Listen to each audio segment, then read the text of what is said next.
আমাৰ বাৰীত কি ডাঙৰ ডাঙৰ মধুৰি আম আছে, এইটো চাওক না, ইমান ডাঙৰ, পুৰা মস্ত মস্ত খাই, ডাঙৰ জাত হয়। এইটো চব চুৰ কৰি খাই দিলে ছাৰ।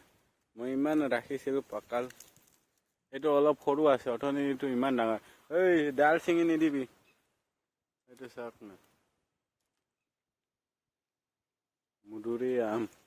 অলপ মধুৰি আম নিজে উঠি আহা, সিহঁতক মানে জেগা চাফা কৰি একদম মানে ৰুই থৈছোঁ বাৰীতে, মানে আদা বেছি দিছোঁ। আৰু কাৰোবাৰ যদি লাগে, যদি লোকেল মুৰ্গী ক'লেই হ'ল দেই, মানে সৰুৰ পৰা একদম ডাঙৰলৈকে পাব। আৰু দামটো বেলেগ বেলেগ হ'ব, ফোন কৰিলেই হ'ল মোক কালি।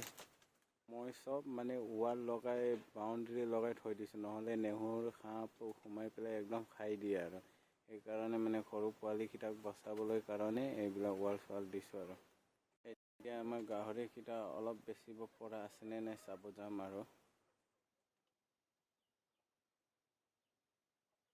এতিয়া অলপ চলপ বেচিব পৰা যাব, আৰু যিহেতু ডাঙৰ হৈ আছে, আৰু অলপ চলপ বেছি নাই, 2-3টাই আছে। এই 2 দিনতে বেছি দিম এইটো। আৰু